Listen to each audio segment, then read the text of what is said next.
A California woman who killed her boyfriend while stabbing him 108 times will not go to prison. Bryn Speecher was convicted last month of involuntary manslaughter for the death of Chad Amelia, a man she had been dating for a few weeks.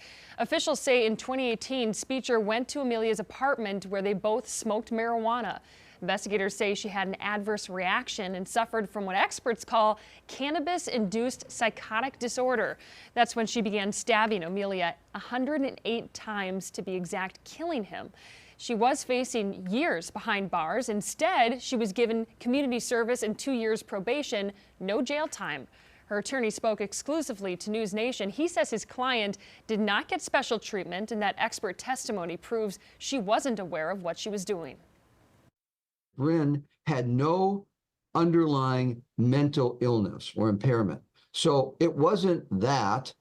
And so the only factor in the case, by the agreement of all the experts, was the contents of the marijuana bomb. And that's why all the experts concluded that this was marijuana-induced psychosis.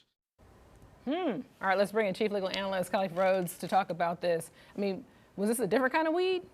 I just 108 times. I mean, could you argue that because she took the drugs that she should face more consequences for a crime or less? I mean, how would you argue that? This was the perfect storm. She was originally charged with manslaughter. A new DA came in, charged her with involuntary manslaughter. She was convicted. Jury convicted her. And so what her attorneys and her attorneys, I should say, did an excellent job painting a picture and allowing the judge to buy into this, that there was this cannabis-induced psychosis that allowed him to go well outside of the sentencing range and give her this probation and community service, which is something that is totally outside the norm. I handle homicide cases here in Mecklenburg County and across the state. This is something that is extremely outside the norm. Yeah, and it's interesting the part about was this a different kind of weed, because I mean the DA says that the marijuana wasn't laced with any other drugs, adding this case sets a dangerous precedent, and the Amelia family agrees. The father spoke exclusively with News Nation last night. Here's what he had to say.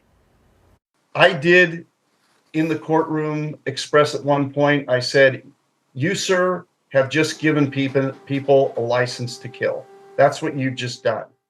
And I sincerely mean that. You cannot allow people that, regardless of what they feel they're doing or their state of mind, to not have any punishment for the taking of a human life. It was absurd. So I think this is a really interesting point, Khalif. Do you think that this ruling opens the door for more trouble? Like this could set a legal precedent here. I don't think it'll set a legal precedent, but I think these are the types of things that are already happening within the judicial system. Former Chief Justice of North Carolina Supreme Court, Sherry Beasley, mentioned this. Justice Anita Earls has already hit on this. There is a different approach within the legal system, and sometimes you get different justice for the way you look or appear. And it depends on the way the judge looks at what justice is. If you are someone that believes in punishment versus someone that believes in the restoration. And the underlying issue, and it comes down to color most of the time, is if you don't believe that the person is someone that can even be restored, then these types of things don't even occur. They're not even on the table. Because most of the time in involuntary manslaughter, that's going to be 4 years every day. They're not even having this conversation. So the fact that he bought that and said that she lost total control is something that, again, is new, unique. That's what I want to be able to point out. I mean, when we saw the picture of her standing there and you see all the cuts that are right there on her face and her neck, I'm just wondering if that then led into the argument, because it wasn't just I'm stabbing him, I'm also stabbing myself. So I looked at the complaint. I'll quickly say this.